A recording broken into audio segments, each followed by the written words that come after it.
नमस्कार मित्रों। आज के इस वीडियो में एक बार फिर से आप सभी का बहुत बहुत हार्दिक स्वागत है। हम आशा करते हैं कि आप सभी स्वस्थ होंगे, मस्त होंगे और पूरी तरह से अपनी तैयारी में व्यस्त होंगे।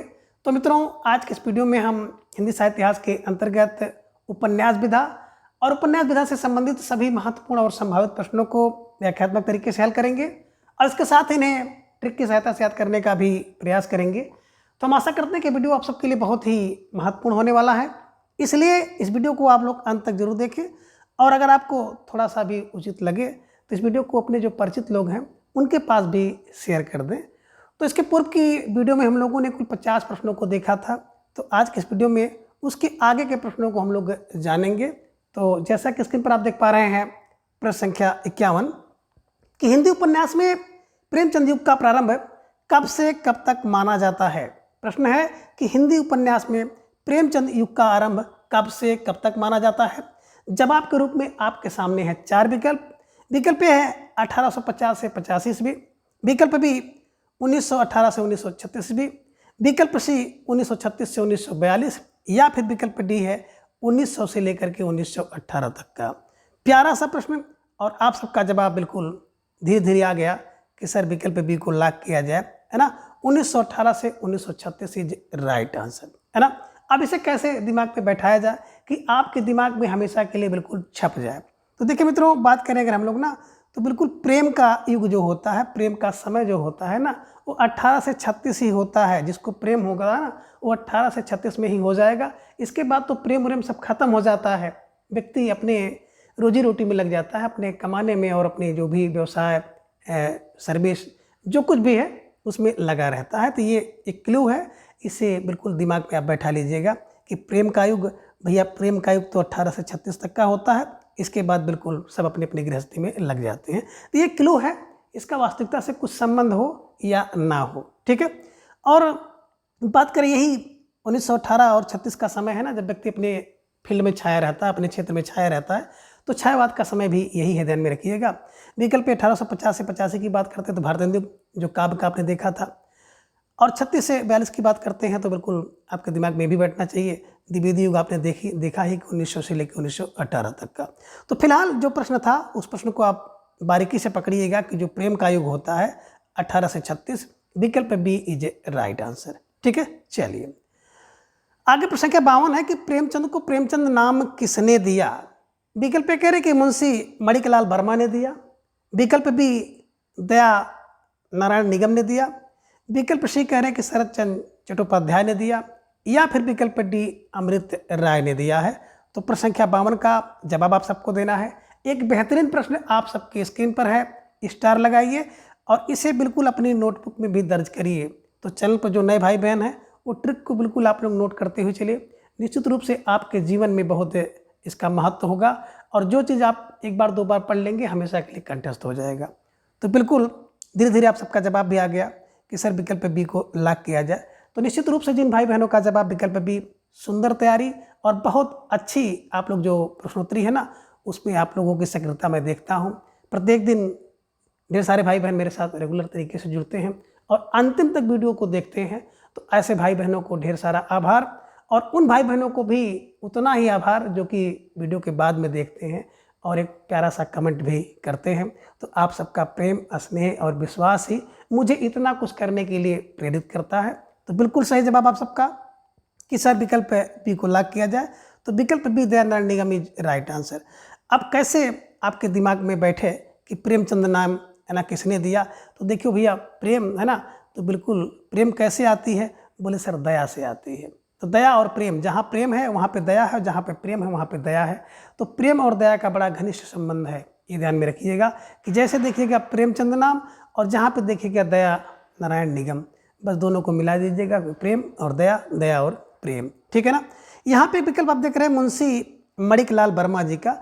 तो मुंशी मणिकलाल वर्मा जी और बिल्कुल प्रेमचंद जी की बात अगर की जाए तो ये दोनों लोग हंस पत्रिका का संपादन करते थे। तो बिल्कुल मणिकलाल का जो मुंशी शब्द और इनका प्रेम लिया जाता था। बीच में जो योजक रहता था ना, उस योजक को हटा करके लोग समझ लिए कि मुंशी प्रेमचंद, और वहाँ से इनका नाम मुंशी प्रेमचंद हो गया। मुंशी जी की जन्म की बात करें तो मुंशी 80 में, मुंशी 1880 में, और मुंशी के पास जो मुंशी होता है ना उसको 36 बुद्धि होती है, तो 36 में इनका देहांत हुआ, ये भी आप ध्यान में रखिएगा। और यहाँ पे विकल्प सी आप देख पा रहे हैं कि शरद चंद्र चट्टोपाध्याय, तो बिल्कुल है ना, इन्होंने जो मुंशी प्रेमचंद जी को क्या कहा, उपन्यास सम्राट कहा है। तो बस दिमाग में रखिएगा कि शरद चंद्र ने चट्ट से इनको क्या कह दिया कि भैया चट्ट से कहा कि ये प्रेम वाले व्यक्ति हैं और उपन्यास के सम्राट हैं, है ना। अमृत राय की बात करते थे, इनके स्वयं के है ना सुपुत्र थे जिन्होंने कलम का सिपाही लिखा है, ध्यान में रखिएगा, ठीक है।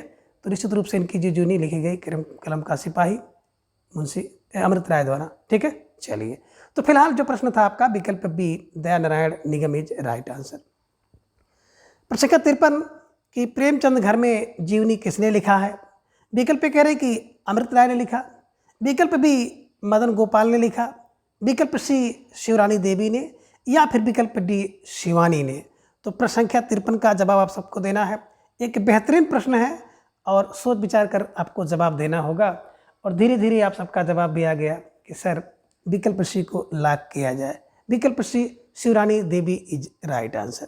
अब इसे कैसे कंठस्थ करेंगे कि आपके दिमाग में बैठे। तो देखिए, घर में कौन है, बोले सर घर में तो रानी रहती है, और कौन सी रानी, बोले भैया शिव की रानी। तो ध्यान में रखिएगा कि प्रेम से घर में कौन रहेगी, तो प्रेम से घर में रानी ही रहती है, अगर रानी है तो प्रेम से रहेगी, और रानी नहीं है तो बिल्कुल घर में पूरा तांडव मचा देगी, एकदम समझ लीजिए कि एक तरह से आतंक फैला देगी। तो ये ध्यान में रखिएगा कि प्रेम से जो रानी होती हैं, शिव रानी प्रेम से घर में रहती है। तो प्रेमचंद की जीवनी को शिवरानी देवी ने, है ना, प्रेमचंद घर में है इसी शीर्षक से लिखा है, ध्यान में रखिएगा। अमृत राय का भी आपने देखा कि इन्होंने कलम का सिपाही लिखा। मदन गोपाल जी की बात करें तो इन्होंने कलम का मजदूर, ये भी ध्यान में आप रखिएगा, इस शीर्षक से इनकी जीवनी लिखी है। तो आप सबने विकल्प सी को हमेशा के लिए लॉक कर लिया होगा, ठीक है। चलिए, प्रश्न संख्या 54 है कि हिंदी में निम्न में मूल उपन्यास एवं रूपांतरण असंगत है। अब प्रश्न संख्या 54 की बात कर रहे हैं कि निम्न में से मूल उपन्यास और उसका रूपांतरण जो है असंगत है। विकल्प कह रहे हैं कि किसना, इसका रूपांतरण किया गया गबन शीर्षक से। विकल्प कह रहे हैं कि बी वाजरे हुस्न, और इसका रूपांतरण सेवा सदन नाम से किया गया। विकल्प सी कह रहे हैं कि जलवाए इशार, और इसका जो रूपांतरण वरदान से शीर्षक से किया गया। या फिर विकल्प डी कह रहे हैं कि गोसाएं आफियात, और इसका जब हिंदी में रूपांतरण हुआ तो रंगभूमि शीर्षक से हुआ है। तो कह रहे हैं कि कौन एक है बिल्कुल संगत नहीं है, यानी कि कौन सा एक विकल्प गलत है जिसका जो रूपांतरण सही नहीं है। तो बिल्कुल प्रश्न संख्या 54 का जवाब आप सबको देना है। सोचिए, समझिए, विचार कीजिए, इसके बाद जवाब दीजिए। तो धीरे धीरे आप सबका जवाब भी आ गया, सर विकल्प डी को लॉक किया जाए। गोसाएं आफियात की बात करते हैं, तो मैंने आपको बताया था कि गाय जो है ना वो बिल्कुल प्रेम से रहती हैं, प्रेम आश्रय, प्रेम के आश्रय में रहती हैं। और प्रेमाश्रय की बात करें तो 1922 में लिखा गया है। तो जो गाय होती है ना, गोसाएं को हम कर लेते हैं गायें, तो गो फॉर गोय, और साएं अपने शाला में, तो गौशाला में कौन, गाय बड़े प्रेम से रहती है, प्रेम का आश्रय में रहती हैं। तो प्रेमाश्रय 1922 में। आप यहाँ पे देख रहे हैं ना कि रंगभूमि, तो रंगभूमि जो है अगर इसकी बात की जाए तो एक आप देखेंगे उर्दू में इनका उपन्यास था चौगाने हस्ती, है ना। तो चौगाने हस्ती का रूपांतरण इन्होंने किया तो रंगभूमि शीर्षक से। अब तुम्हारी हस्ती है तो रंगभूमि में तू पहुँच, तू पहुँच, टू पहुँच, यानी कि 1925 में 2 और 5, है ना। तुम्हारी हस्ती है तो रंगभूमि में पहुँचो, तो रंगभूमि में पहुँच, तू पहुँच, ध्यान में रखिएगा। चौगाने हस्ती से रंगभूमि उपन्यास का जो रूपांतरण किया गया है, ठीक है ना। विकल्प में देखें, किसना बात करते हैं, किसना, तो यहाँ पे किसना है ना गबन, किसना गबन, ध्यान में रखिएगा। 3 वर्ण इसमें है, एक शब्द बना, और 3 वर्ण यहाँ भी कर लीजिए, एक शब्द बना है। बात करें गबन का, तो गबन 1931 में लिखा गया है ना। अब 3 का 1 कोई कर दे भैया, देखो 300 रुपया और 300 रुपया में 100 रुपया कोई आपको दे तो गबन तो हो ही गया, है ना। यही गबन है, ध्यान में रखिएगा। और दूसरी क्लू उसकी आप बना सकते हैं कि 3 वर्ण है और 3 वर्ण से एक शब्द बन गया गबन। तो ध्यान में रखिएगा कि 1931 में, है ना, किसना का गबन में रूपांतरण हुआ, बिल्कुल सही है। वाजरे हुस्न की बात करें तो भैया यहाँ पे हुस्न है और यहाँ पे सदन है, हुस्न सदन, हुस्न सदन, और हुस्न सदन भी कर सकते हो। तो जैसे भी दिमाग में आपके बैठे उसे बैठाने का प्रयास करिएगा। वाजरे हुस्न का जो हिंदी में रूपांतरण हुआ सेवा सदन नाम से 1918 में, और बिल्कुल मैं कहता हूँ ना कि बिल्कुल कहाँ पर सदन में बिल्कुल कितने बोले 18 जन, 18 जन ये ध्यान में रखिएगा 1918 में। जलवायु सार, तो जलवायु सार, जलवायु ईश्वर, ईश्वर की जलवा है कि वरदान दो। अब वरदान दो तो कैसे दो, बोले वरदान दो एक, दो एक, दो एक, है ना। ईश्वर वरदान दो एक, ईश्वर को ईश्वर कर लीजिए, ईश्वर वरदान दो एक। अब कैसा वरदान दो एक, बोले सर वरदान ऐसा दो कि प्रेम विवाह हो जाए। ध्यान में रखिएगा मित्रों, किसी भी ट्रिक को आप लोग अन्यथा मत लीजिएगा, बिल्कुल किस तरह से आपके दिमाग में बैठाना है इसकी कोशिश करिए, है ना। तो बस कह रहे ईश्वर वरदान दो एक, एक ऐसा वरदान दो, दो एक वरदान कि प्रेम विवाह हो जाए, यानी कि प्रेम विवाह की समस्या का वर्णन इसमें किया गया है। अपनी तरफ से इसमें कुछ मैं नहीं जोड़ रहा हूँ, बस इसको आपको दिमाग में बैठाना है, ठीक है। चलिए, तो निश्चित रूप से जिन भाई बहनों का जवाब है ना विकल्प डी था, तो विकल्प डी इज राइट आंसर, ठीक है। चलिए, प्रश्न संख्या 55 है कि प्रेमचंद के किस उपन्यास में प्रेम विवाह की समस्या का चित्रण है। बिल्कुल देखिए वो प्रश्न आ ही गया। विकल्प कह रहे कि सेवा सदन में 18 जन 1918 में लिखा गया है, और सेवा सदन में 18 जन, और सेवा सदन वैश्या जीवन, सेवा सदन वैश्या जीवन 18 जन, ये क्लू है, याद करिएगा। दूसरा है प्रेमाश्रय, प्रेमाश्रय में गोसाएं, है ना, तो ये ध्यान में रखिएगा। गोसाएं कभी आपने देखा ही है ना, गोसाएं आप याद, है ना, तो प्रेम से 1922 में लिखा गया, ये ध्यान में आपको रखना है, ठीक है। आगे देखेंगे विकल्प सी वरदान, बिल्कुल ये है, या फिर विकल्प डी कायाकल्प है। तो प्रश्न संख्या 55 का जवाब आप सबको देना है। बेहतरीन सा प्रश्न है, और थोड़ा सा ये प्रश्न लीक भी हो गया है, इस कारण से भी आप सबका जवाब आ गया कि सर विकल्प सी को लॉक किया जाए। और मित्रों बिल्कुल हर प्रश्न मैं चाहता हूँ कि लीक हो जाए, हर प्रश्न आपको बिल्कुल रट्टा हो जाए, और आप सब भाई बहनों का इस बार सिलेक्शन पक्का हो जाए, और इतनी मिठाई आप लोग खिला दें ना कि बिल्कुल समझिए कि क्या कहते हैं उसको, है ना, बस शुगर ना हो, बस इतनी मिठाई खिलाएं, ठीक है। तो आप सबका जवाब जो था विकल्प सी वरदान इज राइट आंसर। और मैंने भी आपसे चर्चा किया कि, है ना, ईश्वर जलवायु सार, ईश्वर वरदान दो एक, वरदान दो एक 1921 में कि क्या हो जाए, बिल्कुल प्रेम विवाह हो जाए, जिससे प्रेम कर रहे हैं उसी से विवाह हो जाए, ऐसा वरदान चाहिए। तो बिल्कुल वरदान में, है ना, प्रेम विवाह की समस्या का चित्रण किया गया है। सेवा सदन 18 जन 1918 में, तो इसमें वैश्या वृत्ति यानी कि वैश्या की समस्या का, वैश्या जीवन का वर्णन किया गया है। प्रेमाश्रय की बात करते हैं तो बिल्कुल 1922 में है, गाय प्रेम से रहती हैं अपने आश्रम में, है ना। तो जमींदार की आप देखेंगे ना, एक जमींदार और किसान के बीच जो संघर्ष है उसका बड़ा इसमें देखने को मिलता है। वरदान आपने देख ही लिया। कायाकल्प की बात करते हैं तो भैया काला काया का कल्प हो जाए तो अच्छी बात है, तो अच्छी है, तो अच्छी बात है। कायाकल्प हो जाए तो माने टू, अच्छी माने 6 है, तो कायाकल्प हो जाए तो अच्छी बात है। कह रहे कायाकल्प हो जाए, और कायाकल्प होता है तो बिल्कुल पुनर्जन्म की बात आती है। जब पुनर्जन्म होगा तभी तो कायाकल्प होगा, और कायाकल्प हो जाए तो अच्छी बात है। तमाम लोग देखे होंगे ना, गांव में जब बुजुर्ग लोग होते हैं बिल्कुल मरने के कगार पे रहते हैं, तो लोग कहते हैं कि इनका मतलब बिल्कुल मरण हो जाए, मर जाए, पुनर्जन्म हो जाए तो अच्छी बात है, तो अच्छी बात है, ध्यान में रखिएगा।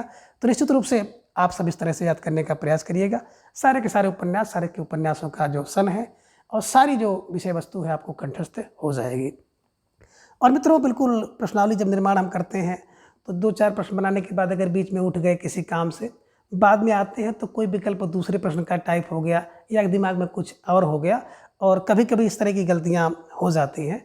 और आप लोग बिल्कुल उसको पकड़िए, देखिए और अवगत कराइए, ठीक है ना, क्योंकि गलती होना स्वाभाविक है। और आप लोगों के लिए गलती इसलिए भी ज़्यादा होती है कि अगर आप निश्चित रूप से देखेंगे ना तो सुबह एक प्रश्नोत्तरी हिंदी साहित्य इतिहास की, दूसरी प्रश्नोत्तरी आपको व्याकरण की, प्रत्येक रविवार को 125 प्रश्नोत्तरी।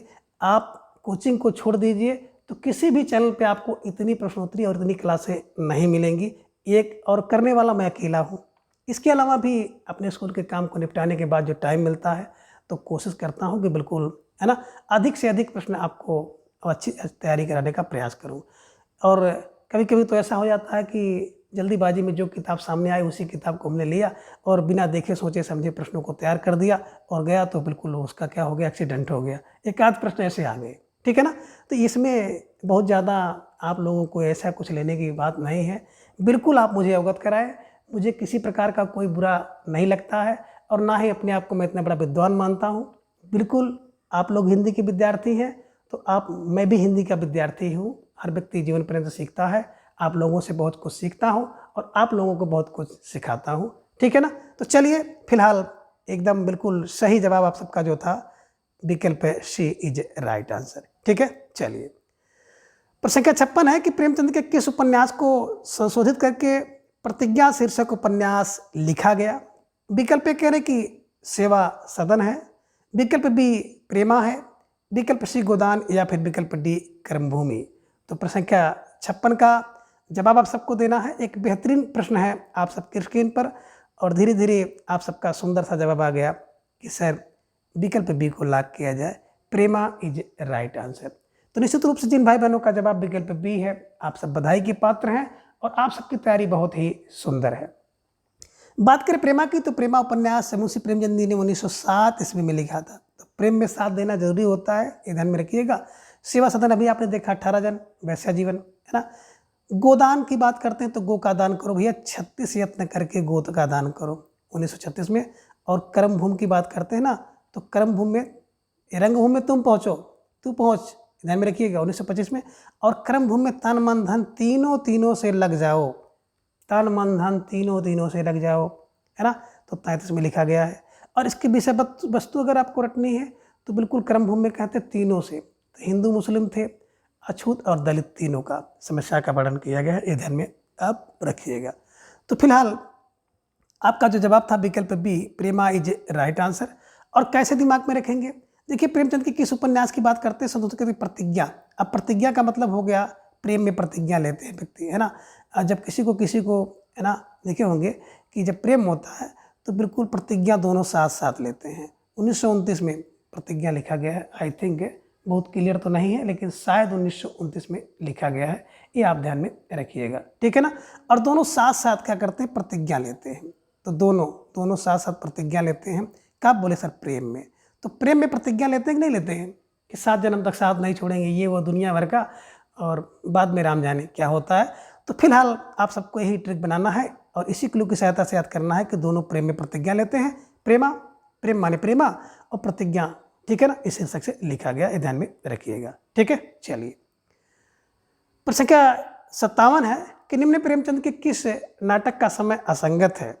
विकल्प कह रहे कि प्रेमाश्रय का जो समय 1907 और सेवा सदन का 1918 यह संगत है। विकल्प भी कह रहे कि वरदान 1921 में और प्रेमाश्रय 1922 में यह संगत है।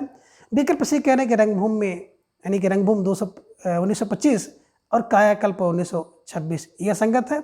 या फिर विकल्प डी कह रहे निर्मला 1931 और कर्मभूमि 1936 यह असंगत है। तो बिल्कुल प्यारा सा प्रश्न है और सुंदर सा जवाब आप सबका आना चाहिए इस प्रश्न पर। तो 3 स्टार लगाइए क्योंकि बिल्कुल इस प्रश्न के माध्यम से आप बिल्कुल जितने भी मुंशी प्रेमचंद जी के महत्वपूर्ण उपन्यास हैं उन सभी उपन्यासों का बिल्कुल रचना काल आप कंठस्थ करने जा रहे हैं। तो निश्चित रूप से आप सबका जवाब भी दे दिया गया कि सर विकल्प डी को लॉक किया जाए, है ना, निर्मला, है ना। अब निर्मला 2/7 यानी कि 1927 में क्या कि बोले अनमेल विवाह और किसके लिए, दहेज के लिए 2/7। तो इसमें अनमेल विवाह और दहेज प्रथा का देखेंगे तो चित्रण किया गया है, इसकी समस्या का वर्णन देखने को आपको मिलेगा। निर्मला 2/7 1927 में और यहाँ पे 31 है। तो 31 का भी आपने देखा था कि 3 का 1 हो जाएगा तो गबन हो जाएगा और 3 वर्ण मिलकर के एक शब्द बना रहे गबन, है ना, किसना का रूपांतरण है। तो ये भी आप ध्यान में रखिएगा।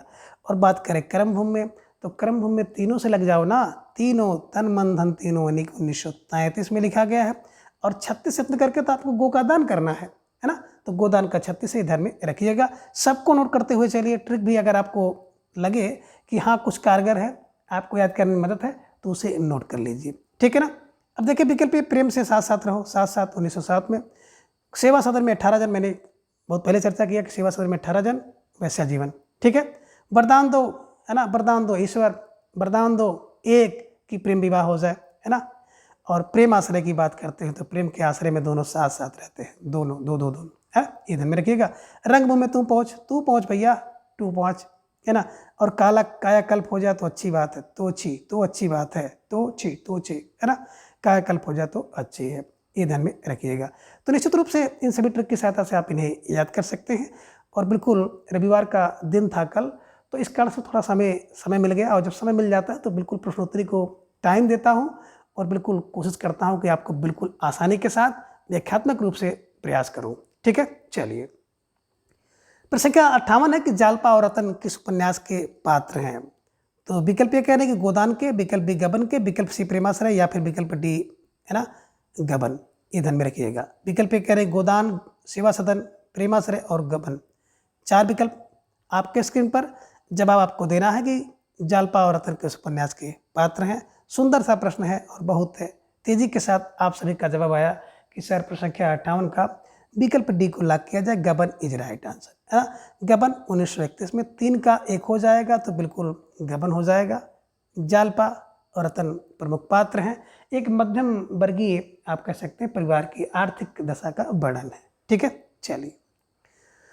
प्रश्न संख्या 59 है कि गोदान को कृषक के करुण क्रंदन का महाकाव्य किसने कहा है? विकल्प कह रहे कि डॉक्टर नागेंद्र ने कहा, विकल्प बी डॉक्टर नामवर सिंह ने कहा, विकल्प सी डॉक्टर बच्चन सिंह या फिर विकल्प डी डॉक्टर रामचंद्र शुक्ल ने। तो प्रश्न संख्या 59 का जवाब आप सबको देना है। एक बेहतरीन प्रश्न है आप सबकी स्क्रीन पर और बिल्कुल धीरे धीरे आप सबका जवाब भी आना शुरू हो गया कि सर गोदान को कृषक का करुण क्रंदन क्रंदन क्रंदन, विकल्प ये है ना नागेंद्र क्रंदन नागेंद्र क्रंदन। देखिए क्र मेरा इसमेरा भी है, दा मेरा का मेरा और ना यहाँ पे ना है ना। क्रंदन नागेंद्र जी ने कहा है कि गोदान जो है कृषक के करुण क्रंदन का महाकाव्य है। ये ध्यान में रखिएगा। ठीक है ना। बात करें विकल्प बी तो नामवर सिंह, तो नामवर सिंह ने भी है ना गोदान के विषय में कुछ कहा है। क्या कहा है याद हो तो आप लोग बिल्कुल कमेंट करिए। बिल्कुल भारतीय किसान की करुण गाथा के साथ साथ पूंजीवाद से संबंधित कुछ बातें इन्होंने कही है कि भारतीय किसान की करुण गाथा, ये ध्यान में रखिएगा। गाथा जो होती है भारतीय किसान की वो बड़ी नामवर होती है, ध्यान में रखिएगा। ठीक है, चलिए। तो फिलहाल प्रश्न संख्या 59 का जो जवाब विकल्प ए इज राइट आंसर। आगे प्रश्न संख्या 60 है कि देव कुमार किस उपन्यास के पात्र हैं? विकल्प कह रहे गबन के, विकल्प बी रंगभूमि के, विकल्प सी मंगलसूत्र के या फिर विकल्प डी सेवा सदन के। तो प्रश्न संख्या 60 का जवाब आप सबको देना है। बेहतरीन प्रश्न आप सबकी स्क्रीन पर और धीरे धीरे आप सबका जवाब भी आ गया कि सर जो देव कुमार है ना वो बिल्कुल किसका पात्र है। आप सबका जवाब आ गया कि सर विकल्प सी को लॉक किया जाए, मंगलसूत्र है ना। तो देव क्या करते हैं, देव कुमार है ना, जो मंगलसूत्र पहनाता है ना वही देव कुमार कहलाता है, वही देव होता है, कुमार होता है। तो देव फार है ना, पति देव होते हैं ना और कुमार होते हैं। तो ये ध्यान में रखिएगा कि जो देव हो जाता है कुमार, जो मंगलसूत्र पहनाता है ना वही देव हो जाता है कुमार है। ये मंगलसूत्र में है। और बात करें तो गबन आपने देखा 1931 में, रंगभूमि तुम पहुँच 1925 में। मंगलसूत्र की बात करते हैं तो बिल्कुल अपूर्ण उपन्यास है मुंशी प्रेमचंद जी का, जिसे इनके पुत्र अमृत राय ने पूरा किया 1948 में और सेवा सदन में 18 जन 1918 में। ठीक है, चलिए। प्रश्न संख्या 61 है कि प्रेमचंद के किस उपन्यास में पुनर्जन्म की कथा है? अब देखिए आपसे पूछा जा रहा है विषय वस्तु से लेकर के प्रश्न कि प्रेमचंद के किस उपन्यास में पुनर्जन्म की कथा है। विकल्प कह रहे कि कायाकल्प में है, विकल्प बी वरदान में, विकल्प सी निर्मला में या फिर विकल्प डी कर्म भूमि में। तो प्रश्न संख्या 61 का जवाब आप सबको देना है। एक बेहतरीन प्रश्न है आप सबकी स्क्रीन पर और आप सबका सुंदर सा जवाब आया कि सर विकल्प को लॉक किया जाए, कायाकल्प इज राइट आंसर है ना। आप कहते हैं ना कि अगर इनका कायाकल्प हो जाए तो अच्छी बात है, तो अच्छी बात है 1926 में, और इनका कायाकल्प हो जाए, कायाकल्प तब होगा जब कायाकल्प होगा तो पुनर्जन्म होगा। ठीक है, ध्यान में रखिएगा। और वरदान दो ईश्वर जलवाय है ना, ईश्वर वरदान दो एक क्या कि प्रेम विवाह हो जाए, तो प्रेम विवाह की समस्या का वर्णन किया गया है। और निर्मला तो ये ध्यान में रखिएगा, निर्मला तू साथ दे दे भाई, निर्मला तू साथ दे, तो 1927 में तू साथ दे तो क्या करूं, अनमेल विवाह और दहेज प्रथा की समस्या का चित्र इसमें किया गया है। और कर्म भूमि करना है ना, कर्म करिए अपनी भूमि पर, अपने क्षेत्र पर, तो तीनों से करो, तन मन धन तीनों। ठीक है, तो ये सब आपको ध्यान में रखना होगा और निश्चित रूप से अगर आप इसे बिल्कुल इसी तरह से याद करेंगे तो आपको कंठस्थ हो जाएगा। और तीनों की बात करते हैं ना तो इसमें तीनों हैं, हिंदू मुस्लिम अछूत और दलित। ठीक है, चलिए। फिलहाल आप सबका जो जवाब था प्रेमचंद के पुनर्जन्म वाला, विकल्प ये कायाकल्प इज राइट आंसर। प्रश्न संख्या 62 है कि निम्न में गांधीवादी विचारधारा से प्रभावित मुंशी प्रेमचंद का उपन्यास कौन सा है? विकल्प यह है कि गबन है, विकल्प बी रंगभूमि है, विकल्प सी सेवा सदन, या फिर विकल्प डी मंगलसूत्र। तो प्रश्न संख्या 62 का जवाब आप सबका आना चाहिए। सोचिए, समझिए, विचार कीजिए, इसके बाद सही जवाब दीजिए। तो धीरे धीरे आप सबका जवाब भी आ गया सर, विकल्प बी को लॉक किया जाए। रंगभूमि में तू पहुँच 1925 में लिखा गया और गांधीवादी विचारधारा है। तो रंगभूमि में वही जाता है जो गांधीवादी विचारधारा वाले व्यक्ति होंगे, तो रंगभूमि में वही पहुँचेंगे, ध्यान में रखिएगा। और इससे एक प्रश्न और बनता है ना कि इसके जो प्रमुख पात्र हैं यानी कि सूरदास और सोफिया, ठीक है, ये भी आप ध्यान में रखिएगा, सूरदास सोफिया रंगभूमि में, ठीक है। चलिए, प्रश्न संख्या 63 है कि निम्न में कौन सा उपन्यास विशंबरनाथ शर्मा कौशिक का नहीं है। विकल्प ये कह रहे हैं कि माँ, विकल्प बी भिखारी, विकल्प सी संघर्ष, या फिर विकल्प डी देहाती दुनिया। तो प्रश्न संख्या 63 का जवाब आप सबको देना है और धीरे धीरे आप सबका जवाब भी आ गया कि सर विकल्प डी को लॉक किया जाए, देहाती दुनिया इज राइट आंसर। अब देहाती दुनिया किसको पूछती है, बोले सर शिव को पूजी दी है, तो शिव पूजन सहायक है, यह ध्यान में रखिएगा और निश्चित रूप से इसे बिल्कुल कंठस्थ करने का प्रयास करिएगा, ठीक है ना।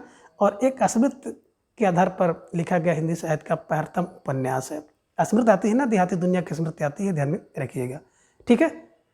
तो निश्चित रूप से बात करें कि विशंबरनाथ शर्मा कौशिक के उपन्यास कैसे याद करेंगे, तो आप क्लू बनाइए किसकी माँ भिखारी है, तो दिमाग बना लीजिएगा कि है ना, विशंबरनाथ शर्मा कौशिक की जो माता है वो भिखारी है और संघर्ष करती है। तो किसकी माँ भिखारी, बोले सर विशंबरनाथ कौशिक की माता भिखारी है और भिखारी होने के साथ साथ संघर्ष करती है। तो कौशिक की माता भिखारी है, संघर्ष करती है, ये ध्यान में रखिएगा।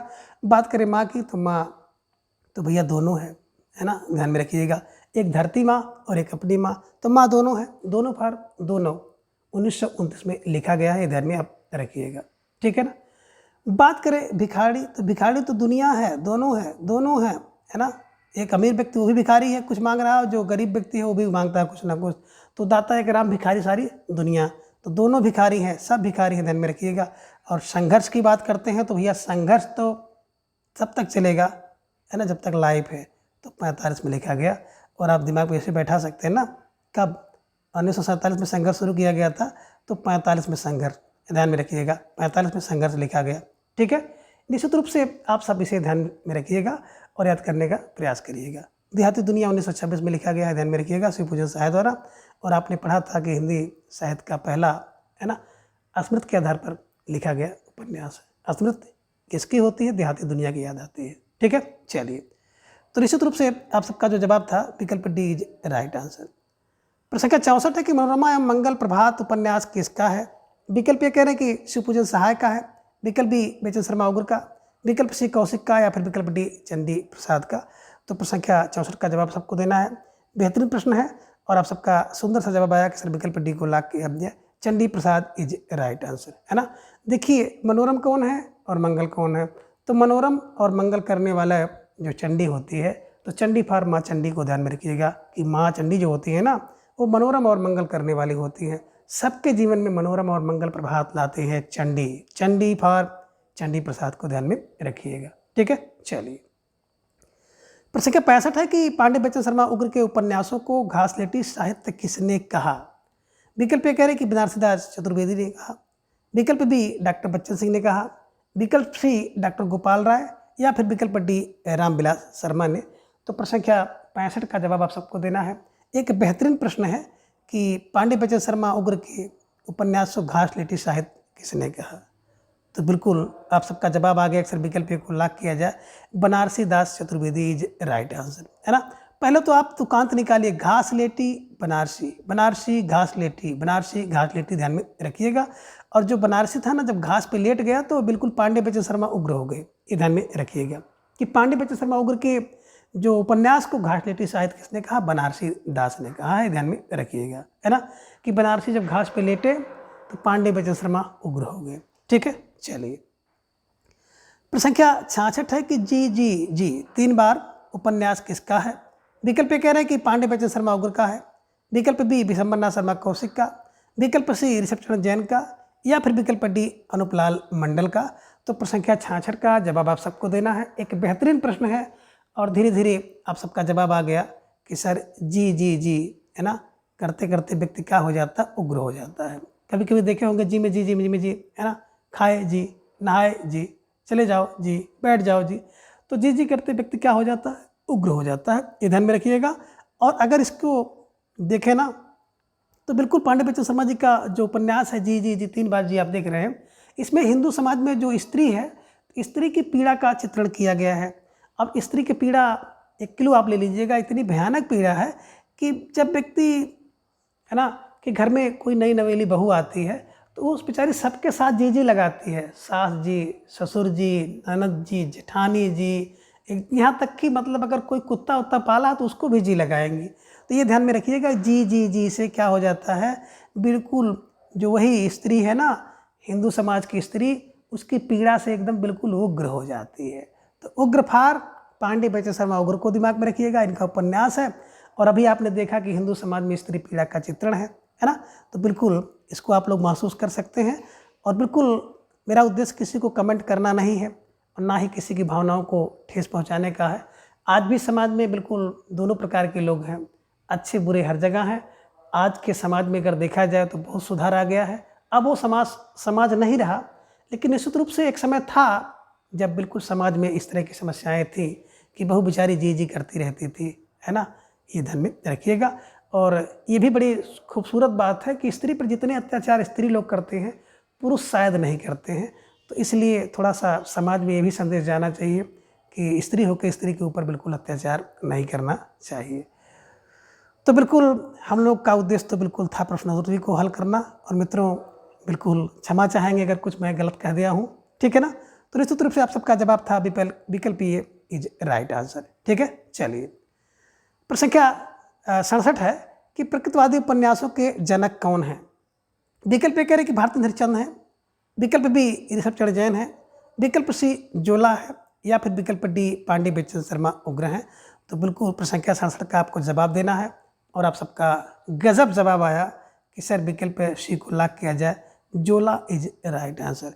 तो निश्चित रूप से जिन भाई बहनों का जवाब विकल्प सी जोला है सही जवाब है, और कुछ भाई बहन विकल्प डी को भी जवाब में दे रहे हैं, तो आप लोग भी सही हैं। लेकिन अंतर थोड़ा सा है कि बात करते हैं प्रकृतिवादी उपन्यासों के, अगर जनक की बात आती है तो जोला इज राइट आंसर। और अगर आ जाए कि प्रकृतिवादी हिंदी उपन्यास के जनक कौन है, तो प्रकृतिवादी हिंदी उपन्यास के जनक जो होंगे पांडे बच्चन शर्मा उग्र इज राइट आंसर, ये ध्यान में रखिएगा। फिलहाल प्रश्न संख्या 67 का जो जवाब होगा विकल्प सी जोला इज राइट आंसर, ठीक है। आप कैसे देखिए, प्रकृति में जोला, प्रकृति में जोला है, बहुत झोल है प्रकृति में, है ना। जब प्रकृति में आप निकलेंगे बाहर तो आपको लगेगा बड़ा झोल है इस प्रकृति में, संसार में, दुनिया में, है ना, बहुत झोल है, ठीक है। चलिए प्रश्न संख्या 68 है कि कंकाल तितली इरावती उपन्यास किसका है। विकल्प ए कह रहे कि निराला का, विकल्प बी प्रसाद का, विकल्प सी अगे का, या फिर विकल्प डी पंत का। तो प्रश्न संख्या 68 का जवाब आप सबको देना है।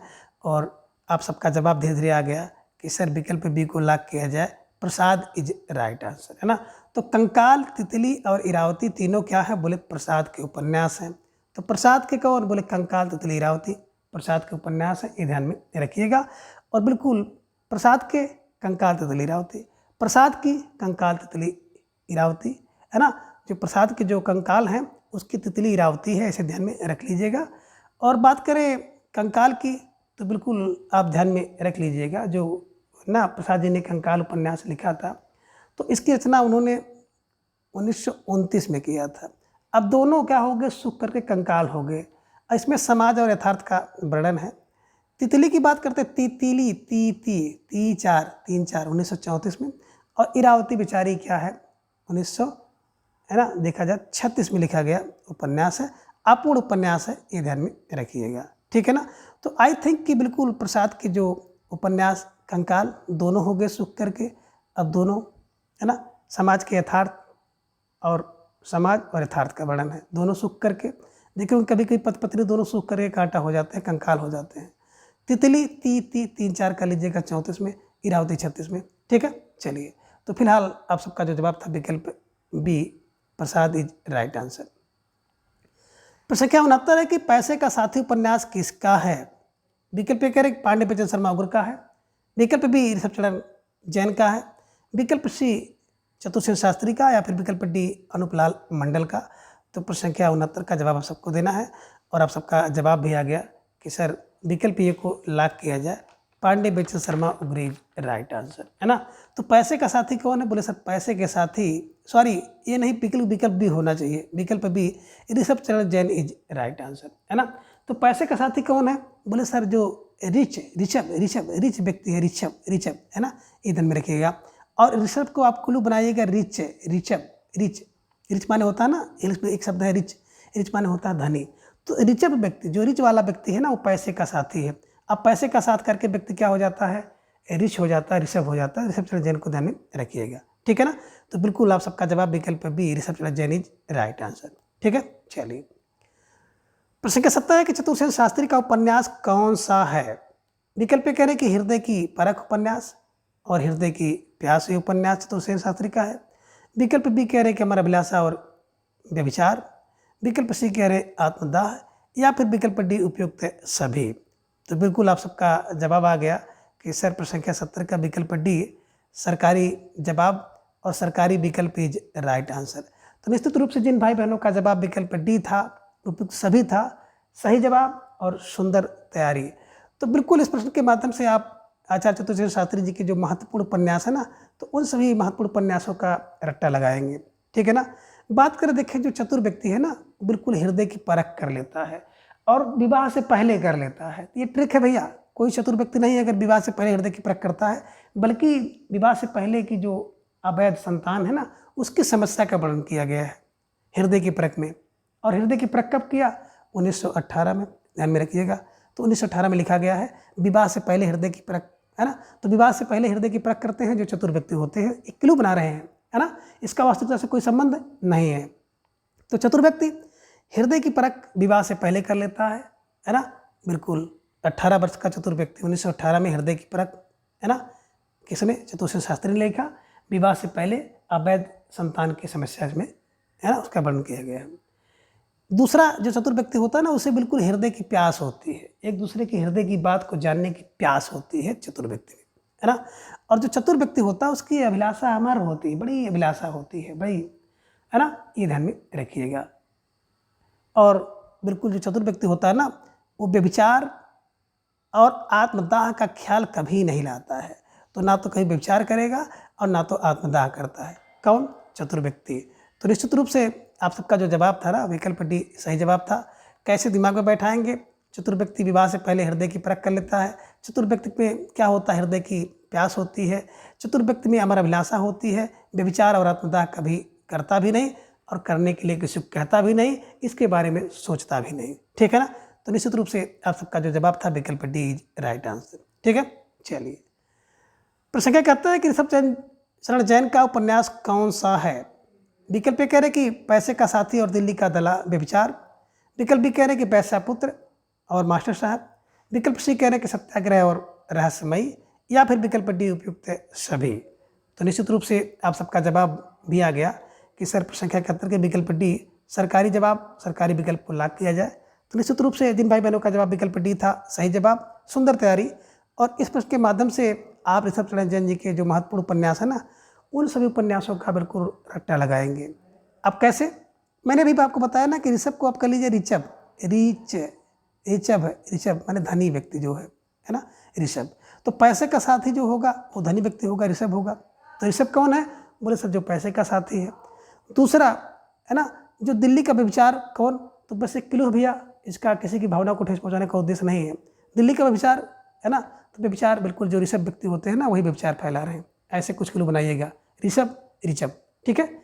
और वैश्या का पुत्र, जो वैश्या के पुत्र हुए हैं, ये किसी न किसी का, जो ऋषभ है, ऋषभ व्यक्ति है, उन्हीं का प्रोडक्ट है ना। तो ये क्लू बना लीजिएगा कि वैश्या के पुत्र कैसे हुए, है ना। जो वैश्या है तो कोई रिच व्यक्ति ही आप कह सकते हैं ना, उसको आप समझ लीजिएगा, ठीक है ना, कि जो रिच व्यक्ति है उन्हीं के द्वारा, है ना। अब मास्टर साहब की बात करते हैं, तो बिल्कुल मास्टर साहब तो रिच व्यक्ति है ही हैं। जो मास्टर लोग होंगे, जब आप लोगों का सिलेक्शन हो जाएगा तो आप लोग रिचअप व्यक्ति होंगे, रिच धनी होंगे। 70,000 से स्टार्टिंग हो जाएगा और धीरे धीरे आप लोग 80-90, है ना, पूरे 100 पार कर जाएंगे। 100 मिला के तागा, फिर चोर निकल के भागेगा। तो मास्टर साहब ध्यान में रखिएगा, है ना, कि आप लोग बड़े रिचअप व्यक्ति हैं। और वैसे भी ढेर सारे जो बहन हैं जो हमारे साथ जुड़ी हुई हैं, ऑलरेडी सब लोग टीचर हैं। तो बिल्कुल कामना करते हैं कि बहुत जल्दी से आप लोग बड़ा वाला टीचर बनिए, ठीक है ना, 100 मिलाकर तागा वाला, ठीक है। तो मास्टर साहब लोग बिल्कुल ऋषभ हैं। ऋषभ माने धनी है ना। और सत्याग्रह, बिल्कुल सत्य का आग्रह ऋषभ होता है, ये ध्यान में रखिएगा। और रहस्यमयी व्यक्ति भी ऋषभ होता है। तमाम व्यक्ति ऐसे होते हैं ना, बड़े रहस्यमय व्यक्ति होते हैं कि पूरे पता चला कि खाते में इनके जो है करोड़ों रुपया पड़ा हुआ है, 80-85 लाख रुपया है, और बिल्कुल एक स्लीपर तक नहीं रहेगी। रहस्यमयी व्यक्ति होते हैं। देखेंगे तो आपको लगेगा बहुत गरीब व्यक्ति हैं, फटे हुए कपड़े पहने हुए हैं, साइकिल टूटी फूटी लेके चल रहे हैं, है ना। तो बड़े रहस्यमयी व्यक्ति होते हैं। कभी कभी रहस्यमयी व्यक्ति भी ऋषभ होते हैं। ऋषभ माने धनी होते हैं, और ये सत्य का आग्रह करने वाला व्यक्ति धनी, है ना। तो कहने का आशय है, जिस तरह से भी आपको दिमाग में बैठाने का प्रयास करिए। और मित्रों, ये जो ट्रिक है ना, किसी की ट्रिक बहुत महत्व नहीं रखती है, आपको किस तरह से दिमाग में बैठ जाए ये महत्वपूर्ण बात है। तो ट्रिक तो बात की चीज़ है, बस आपके दिमाग में कैसे बैठे आप बैठाने का प्रयास करिएगा। मेरी एक छोटी सी कोशिश है कि आपके काम आ सके तो अच्छी बात है, और नहीं तो कोई बात नहीं है। ठीक है, चलिए। प्रश्न संख्या 72 बहुत बेहतर प्रश्न है कि समाज की बेदी पर उपन्यास किसका है ना। देखिए, शीर्षक है समाज की बेदी पर, उपन्यास किसका है। विकल्प ए कह रहे कि प्रेमचंद का, विकल्प बी चतुर्सेन शास्त्री का, विकल्प सी कह रहे कि अनूपलाल मंडल का, या फिर विकल्प डी सिया राम शरण गुप्त का। तो प्रश्न संख्या 72 का जवाब आप सबको देना है। एक बेहतरीन प्रश्न है, और आप सबका जवाब धीरे धीरे आ रहा है कि सर जो समाज की बेदी पर उपन्यास है ना, ये बिल्कुल विकल्प सी को लॉक किया जाए। विकल्प सी अनूपलाल मंडल इज राइट आंसर, है ना। तो कैसे दिमाग में बैठा है, तो बिल्कुल आप दिमाग में बैठा लीजिएगा। देखो, जो समाज की बेदी है ना, समाज की बेदी तो हर मंडल में है ना। देखे होंगे तमाम प्रकार की हर प्रकार के समाज में एक बेदी है ना। तो बेदी का मतलब आप लग लीजिए प्रतिमा है, मूर्ति है, कुछ न कुछ तो होता ही है। तो समाज की बेदी हर मंडल में है, तो मंडल फॉर अनूपलाल मंडल को ध्यान में रखिएगा। और बिल्कुल एक प्रेम की बेदी आपने देखी होगी, मुंशी प्रेमचंद जी द्वारा लिखा गया है। ठीक है, चलिए आगे। प्रश्न संख्या 73 है कि आवारों की दुनिया उपन्यास किसका है। विकल्प ए कह रहे कि विष्णु प्रभाकर का है, विकल्प बी अनूपलाल मंडल का है, विकल्प सी सर्वेश्वर दयाल सक्सेना का है, या फिर विकल्प डी मोहन राकेश का है। तो प्रश्न संख्या 73 का जवाब आप सबको देना है, और एक बेहतरीन प्रश्न है, स्टार लगाइए और बिल्कुल इस प्रश्न को अपने नोटबुक में दर्ज कर लीजिए कि आवारों की दुनिया उपन्यास किसका है। तो धीरे धीरे आप सबका जवाब भी आ गया कि सर विकल्प भी को लॉक किया जाए, अनूपलाल मंडल इज आंसर, है ना। देखिए, बात करें आवारों की दुनिया, तो आवारों की दुनिया हर मंडल में है ना। कोई भी मंडल ऐसा नहीं जहाँ पे आवारों की दुनिया ना हो, मतलब हमारे टाइप के लोग ना हो। तो आवारा का मतलब होता है निरुद्देश्य घूमने वाले व्यक्ति को आवारा कहते हैं। तो बिल्कुल आवारों का मंडल फॉर अनूपलाल मंडल द्वारा लिखा गया उपन्यास है, ये ध्यान में आप रखिएगा। ठीक है, विष्णु प्रभाकर की बात करते हैं तो बिल्कुल आपने देखा होगा, एक इनका बड़ा सुंदर सा उपन्यास है आवारा मसीहा, है ना। सर्वेश्वर दयाल सक्सेना जी की बात करें तो पागल कुत्तों का मसीहा कौन है, सर्वेश्वर, ये ध्यान में रखिएगा। तो फिलहाल जो आप सबका जवाब था विकल्प बी इज राइट आंसर। ठीक है, चलिए। प्रश्न संख्या 74 है कि सिया राम शरण गुप्त का उपन्यास कौन सा है। विकल्प कह रहे कि बिलायती उल्लू है, या फिर विकल्प बी अंतिम आकांक्षा है, विकल्प सी कह रहे कि पाप की पहेली है, या फिर विकल्प डी चोटी की पकड़ है। तो प्रश्न संख्या 74 का जवाब आप सबको देना है, और प्यारा सा प्रश्न है, तो सोच विचार के थोड़ा सा आप सबको जवाब देना होगा। और धीरे धीरे आप सबका जवाब भी आ गया कि सर विकल्प बी को लॉक किया जाए। तो विकल्प बी अंतिम आकांक्षा इज राइट आंसर। तो जिन भाई बहनों का जवाब विकल्प बी अंतिम आकांक्षा था, निश्चित रूप से सही जवाब, बेहतरीन तैयारी, और आप सब बधाई के पात्र हैं, है ना। देखिए, अंतिम आकांक्षा सियाराम की है कि सियाराम की शरण में। अंतिम आकांक्षा क्या है कि बिल्कुल सियाराम की शरण में कौन, इनका एक नारी भी उपन्यास है, और एक उपन्यास है गोद। बस ध्यान में रखिएगा कि बिल्कुल सियाराम, है ना, सियाराम शरण की अंतिम आकांक्षा नारी की अंतिम आकांक्षा होती है। तो यहाँ पे नारी रखिए, नारी की अंतिम आकांक्षा होती है कि उसकी जो गोद है ना, गोद भर जाए। तो नारी की अंतिम आकांक्षा है कि गोद भर जाए। तो नारी मतलब इनका एक उपन्यास है नारी, एक है अंतिम आकांक्षा, और एक उपन्यास है गोद। तो बात करें अंतिम आकांक्षा 1934 में लिखा गया, नारी 1937 में, और गोद 1932 में। तो नारी की अंतिम आकांक्षा है कि बिल्कुल उसकी गोद सियाराम भर दें, सियाराम की शरण में जाने से उसकी गोद भर जाए। ऐसे कुछ क्लू बना करके इसे याद कर लीजिएगा। ठीक है, चलिए अगला प्रश्न है प्रश्न संख्या 75 की निराला का उपन्यास कौन सा है। विकल्प ए कह रहे हैं कि अप्सरा और अलका है, विकल्प बी कह रहे हैं निरुपमा और प्रभावती है, विकल्प सी कह रहे हैं कि चोटी की पकड़ और काले कारनामे हैं, या फिर विकल्प डी उपयुक्त है सभी हैं। तो प्रश्न संख्या 75 का जवाब आप सबको देना है। बेहतरीन प्रश्न है और आप सबका जो जवाब आया कि सर विकल्प डी को लॉक किया जाए, तो विकल्प डी सरकारी जवाब, सरकारी विकल्प इज राइट आंसर, है ना। और इस प्रश्न के माध्यम से आप निराला जी के जितने भी उपन्यास है ना, तो उन सभी उपन्यासों को बिल्कुल आप इसी क्लास में रट्टा लगाएंगे। ठीक है, कैसे, तो बिल्कुल आप दिमाग में रखिए। बात करें विकल्प ये, तो देखिए जो अप्सरा होती है ना, तो अप्सरा तो बिल्कुल निराली होती है, निराली होती है। अलका निराली होती है। निरुपमा, निरुपमा का मतलब जिसकी कोई उपमा ना हो। अब उपमा ही नहीं है तो भैया वो तो निरालित होगी ही, निराली फार निराला को बैठाएगा। और प्रभावती है ना, जिसके पास प्रभा हो, चमक हो, इससे युक्त हो, तो वो तो निराली होगी ही, है ना। निराली माने अनोखी होगी, सबसे हटकर होगी। और चोटी की पकड़, चोटी देखेंगे बड़ी ऊंची होती है, अगर चोटी की पकड़ कोई पकड़ ले, चोटी पे पहुंच जाए तो बड़ी निराली बात है। और कभी कभी देखे होंगे ना, कुछ काले कारनामे छुपे होते हैं, और जब ये काले कारनामे पकड़ में आते हैं, इसका भंडाफोड़ होता है, तो बड़ा निराला लगता है कि अरे यार ये इस पद पर बैठ करके ऐसा कारनामा कर रहा था, इतने दिन से इतना कारनामा कर रहा था, इस नाम से कर रहा था, तो ये निराला है, ध्यान में रखिएगा। तो बिल्कुल आपके दिमाग में बैठना चाहिए कि जो अप्सरा होती है निराली होती है, अलका निराली होती है, निरुपमा निराली है, प्रभावती निराली है, चोटी की पकड़ निराली और काले कारनामे निराले होते हैं। जब पकड़े जाते हैं तब पता चलता है। ठीक है, तो ये सब बिल्कुल इसी तरह से याद करने का प्रयास करिएगा। तो आई होप कि बिल्कुल आप लोग आसानी से इसको याद कर लेंगे। तो मित्रों, आज के इस वीडियो में बस इतना। अगले वीडियो में हम इसके अगले भाग को जानेंगे, और प्रत्येक दिन सुबह 7 बजे हिंदी साहित्य इतिहास के प्रश्नावली के लिए आप मेरे साथ जुड़ें, और प्रत्येक दिन शाम को 3:40 पर हिंदी व्याकरण के प्रश्नावली के लिए आप हमारे साथ जुड़ सकते हैं। और प्रत्येक रविवार को सुबह 7 बजे से टीजीटी पीजीटी हिंदी के पाठ्यक्रम पर आधारित 125 प्रश्नोत्तरी, जो कि बहुत बेहतरीन होती है, मेरे द्वारा कराई जाती है। तो आप सब भाई बहन जो चैनल पर नए हैं, चैनल को सब्सक्राइब करके हमारे साथ जुड़ जाएं और अपनी तैयारी को बिल्कुल बूस्ट करें। ठीक है, तो चलिए आज की इस वीडियो से विदा लेते हैं और अगली क्लास में मिलते हैं। तब तक के लिए धन्यवाद, नमस्कार, बाय बाय।